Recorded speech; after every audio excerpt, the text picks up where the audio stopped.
I'm going to give people a couple of minutes to change sessions, and then we will get started on session 1B.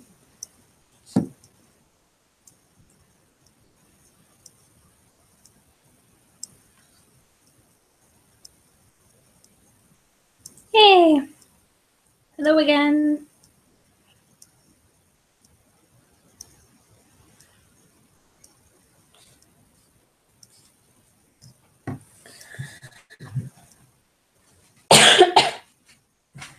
Oh no, I lost somebody. Oh, that person or a new person is back.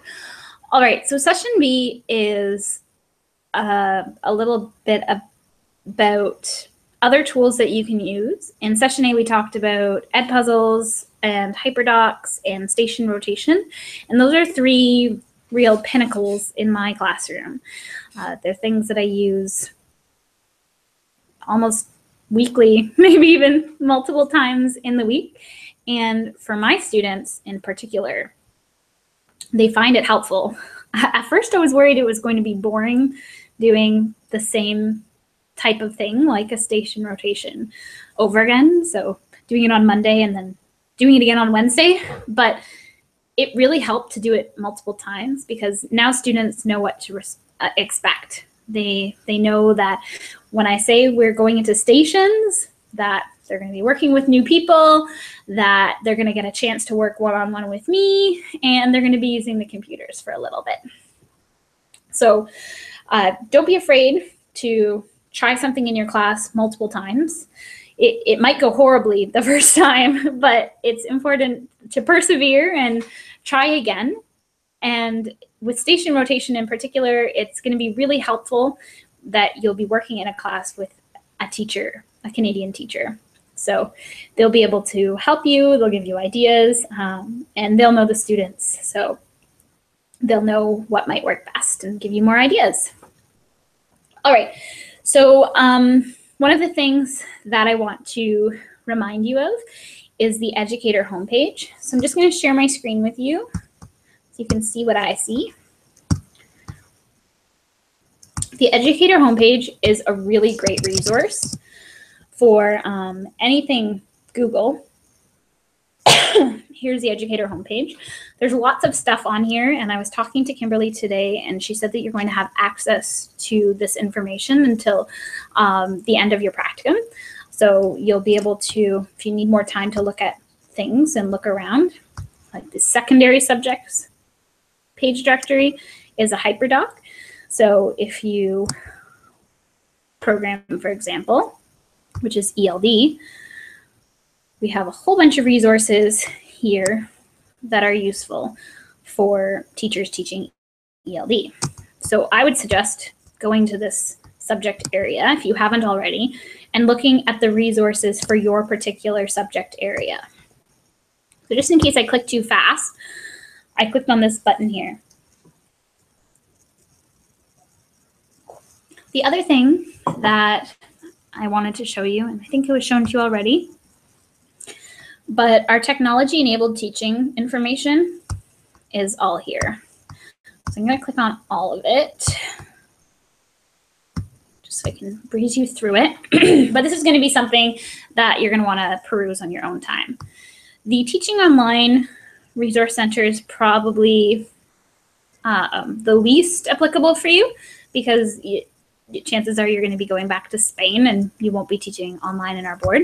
So if you're going to pick anything to gloss over, I would pick that. But it is really interesting to know how e-learning works in our board. And I'm an e-learning teacher, and Kimberly administrates the program. So if you have any questions about fully online, don't be afraid to ask us. But for the purposes of this half an hour, I'm going to focus on these two. Going Google gives you resources on everything that we offer for Google. So for example, today, when I wanted to set up the Hangout, I went here and looked at this resource to figure out how to do it on YouTube. So we could have a recorded record of our Hangout where you could come back to it if you needed to. And there's a nice doc here with resources and screen captures to help you do that. So depending on what you wanted to use in Google, like Google Classroom, there's a whole bunch of stuff here to help you with that. The other thing that I wanted to show you is the assistive technology. So assistive technology is stuff that helps students learn. For example, in one of the sessions I talked about Google Read, right? And this is our resource page for Google Read and Write. So showing us how to use it, videos on how to use it, how to log in, lots of great things. So this is a great resource for you to look at on your own time, depending on where you are placed in February. So that's right here. One of the other things that I wanted to show you, and I haven't shown this in any of the other sessions, but I want to make sure I show it in one, is Quizlet. Quizlet is a great tool for any subject area. Basically, it's a souped up flashcard system. And I know when I say flashcards, it harkens back to the days of studying, maybe in university, but this is really useful in content or language. So here's my class in Quizlet.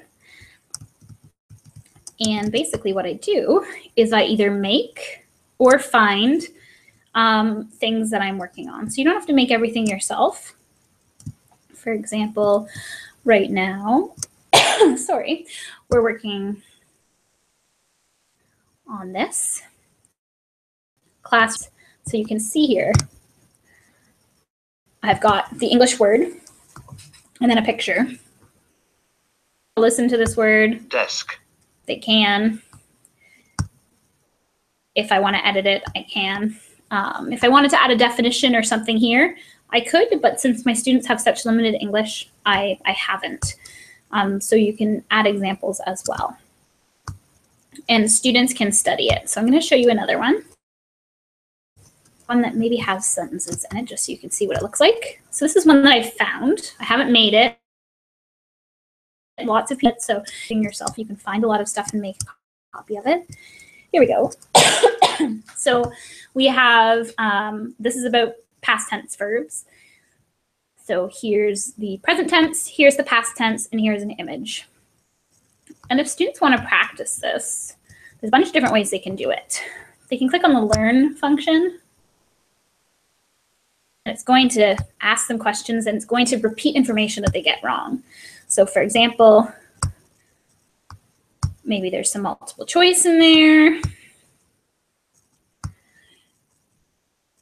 And maybe there's other stuff. So if they get it wrong, I'll just show you what it looks like. So study this one. And it's going to record this as well, the algorithm. And you can see my progress. So how many I've mastered, like I never get it wrong. How many I've seen, how many are new to me. And this will change as I go through. So hopefully you've gotten the idea of that. Students really like the Learn functioning. That they like less is Write. So Write is when it gives you one and you have to give the other. So find. And the only, if they need to listen to it, they can listen to it. This person's speaking in British English, but I have the kids in my class do American English, just so they don't have to worry about accents and things. The other thing is they could do listening tests here. Break. C. If they make a mistake, C. S. E. E. It's going to show them the mistake. C. It's going to ask them to do it again. Speak. So you've got an idea of that. It can also stuff into a test for you. So there's 5 written questions, there's 5 matching, there's 5 multiple choice, and then some true and false. It gives the information in a different way. A lot of the concepts in my course are things that summarize. So this is a good tool that they can use. There's variations, so they could do Learn one day, they could do Spell another day, so it keeps it fresh. And the things they like the best are the games. So are simpler than others, like matching. So you'd have to take the concept, I'm just going to get rid of this, and match the past and the present. So ring, rang, feel, felt. On a phone, it's even easier. You just touch them. You don't have to drag them. And then they can race each other. So they can see who's on the leaderboard here. And they could do gravity. Gravity is hard for them because they need to have good gravity. Have to type in the information. They have to spell it right. So maybe there's sure, and I need to do the past tense. And then when I get it right, the asteroid goes away. But if the asteroid hits this Earth part,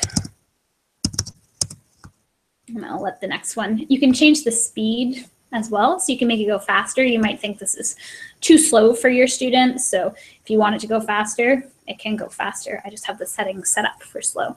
So if they get it wrong, it will hit and they'll be done, and that will be their score. They don't get to try again. It's one mistake. Again. This is one that we use multiple times during the week, is Quizlet Live. And it ties into a lot of the deep learning competencies and the exit outcomes that we want in this board. It fosters communication because students have to work together. I'm going to post a video of Quizlet Live in action because it will just be easier if you just see it for yourself. But students work in teams to work on the concepts that are in the Quizlet deck. So if I was doing a Quizlet Live game for this, then it would be on the stuff only for this. It also helps them collaborate because they're working together. The teams randomize themselves, so they're working with different people all the time. After every round, we switch teams, so that is fun for them to talk to some different people. And it also requires them to show character because they have to be good sports. They have to support each other. If someone makes a mistake, the entire team goes down to 0. So they have to behave in a way that is respectful and kind and try and make it up. So I think that this ability to learn in a way with others that is positive is very important. So I wanted to show Quizlet because whether you're in math, whether you're in science, even gym, so if I type in physical education here, I'm going to see people have made. And then maybe a set might be good, or maybe it's mostly good. So let's pick this first one. I liked it. It's got 13 terms. And I think it's perfect for my class. I can just add it to my class. Maybe it's studying for a quiz. If I like most of this set, but I don't like certain things or I want to add certain things, I can easily just make a copy. So if I want to add it to a set, I can put it here. If I want to make a copy, I go here. If I want to share it with my kids, if I want to share it on Google Classroom, if I want to share it with Remind, or if I'm using another website and I just want to share the link, I can do that here. So I really like Quizlet for all sources, no matter what you're teaching, to help students take the curriculum and engage with it in a different way. One of the things that people were asking about on the discussion board was helping students with their speaking and their listening. So another thing I'm going to show you is Flipgrid. Now, Flipgrid is a relatively new tool for me. I'm having some issues using it in my classroom because the girls aren't wanting to take video of themselves because the boys would be watching it. So I'm having some cultural issues with Flipgrid in my class, but I know several teachers who are using it without fail. And if the internet would only cooperate with me. Flipgrid is a way for students to put short videos. Oh, now I have to remember my login information. They post short videos and then they can comment on each other's videos and post videos back. So this is great for speaking exercise. I would really like to start using it more in my language course, because a lot of the time when my students speak, it's for such a short period of time that I can't assess it very well. I need to listen to it over and over again, and I can't, because if it's in person, then it's hard. So for example, one of the things that I had students do was 2 truths and a lie, just to start building classroom community. This is one of the things we did on the first day of school, I think, or maybe the second day of school. And it was a way for them to get to learn about each other, and it was a way for them to speak in English. So let's look at one of the students. I is to truth and one line. I have 2 brothers and 2 sisters. I like shopping. I don't like cooking up. Okay, so maybe you can see what I mean about them speaking fast.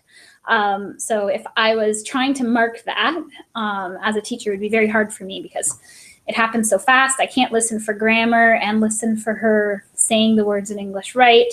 So I need to listen to it over and over again. And you can see she's got 21 views. I only have 15 people in the class, so that means some people have watched the video more than once. I can assess it here.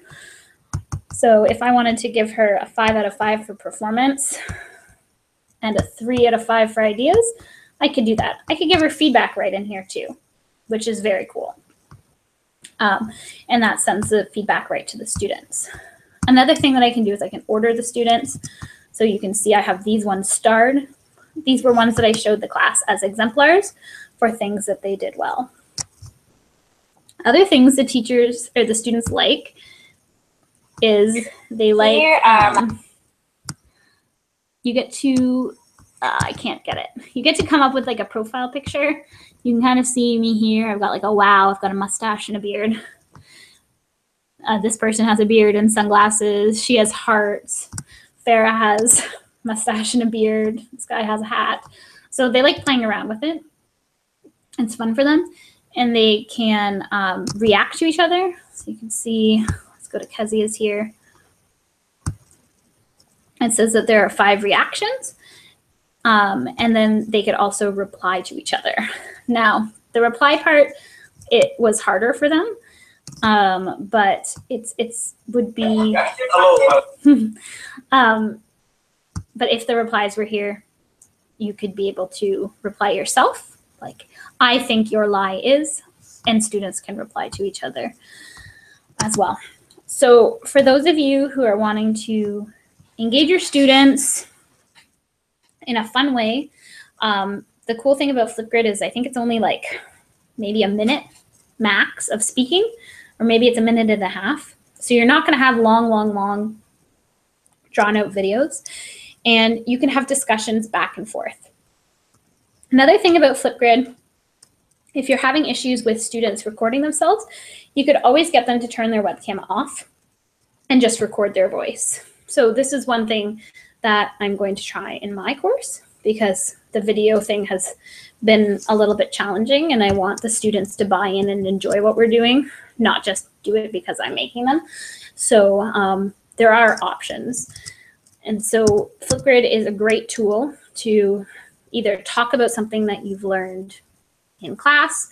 It's a way that students could talk to each other about work that they've done. They could react to somebody's presentation on Flipgrid, and it works really well with cell phones. So it works excellently with Chromebooks, but it's also pretty friendly for those students that have cell phones in class. What I do is I do a station rotation with Flipgrid. So if I'm using it, I put it so it's a station, and students can go out into the hall and go to their own little private space to record their video. And since the video is only about 30 seconds, I know that if they're gone from like 3, 4, 5 minutes, that they're probably not working very hard. They're getting distracted. So when students go out of class and come back quickly after recording their video, I know they're on task. And if I have a student that goes out in the hall and doesn't come back for 5, 10 minutes, I know that they're either having a problem with Flipgrid, like there's something broken or missing, or they decided to go for a walk and they aren't as on task. So Flipgrid is a great way to blend your classroom, to bring the online space into the classroom space. And I really enjoyed showing them their videos on the projector, especially these three, and talking about why they were so good. What made this a good video? And if we were doing more, I would probably come up with a criteria. The students and I, we could talk about what makes a good Flipgrid video. You speak slowly, you have eye contact, you smile, or whatever is relevant for what we are doing. Flipgrid can be embedded into a class, so I can show you. We have a few minutes left. Show you what I tried to do this summer. Using Flipgrid as a classroom teacher is a little bit different than using Flipgrid as an online teacher. I think I used it in the discussion board. So this looks kind of familiar to what you are doing right now. But what I did was I put a Flipgrid in the actual discussion board. So since I have deleted this Flipgrid board, since I'm not using it anymore, this was from a summer school course, the Flipgrid board was here, and then the students could either choose to write their question here, or they could record their Flipgrid here. This was really useful because this discussion board feature currently doesn't work very well on a phone, but Flipgrid does work very well on a phone. So if they were using their phone and it was too hard for them to type out their posts, they could just quickly post 10 seconds of them asking their question, and then I could post 10 seconds of answering their question. So it was a really great tool. Over the last 2 hours, I've talked about a ton of tools. I'm just gonna bring my camera back. And it can be overwhelming. My biggest advice is to not get too stressed about using technology in the classroom. Using technology should make your life easier. Maybe not at the very beginning. Always when we try something new, we take a risk. But in the end, it should make your life easier. It should also make your students' lives easier / more engaging / make their education more accessible to them. So if you try and do everything, you're probably not going to do everything well. So on your practicum, if you think of one thing you want to try, maybe that's using Twitter and finding amazing people that are doing cool things to borrow their ideas. That's great. You don't have to try Google Read and Write and Quizlet and Edpuzzle and HyperDocs and Google Classroom all in one semester. It won't be a good learning experience for you. So I'm going to curate all the resources that I've spoken about in these last few videos. I'm going to put them in a Google Doc. I'm going to give you links and videos for you to just think about one thing you want to try. A lot of teachers in our board are blending in some way or another. There's a spectrum. So the fact that you are using Classroom today with all of your different teachers and you've been through the blended learning module, you're on a great track for blending in your own classroom. So please don't be a stranger. My email address is in Brightspace. I'm going to post all these videos in Google Classroom. I'm in Google Classroom. So if you do have any questions, please share them with me or Kimberly, and we can get them answered for you. So have a great week, and we will be talking to you soon.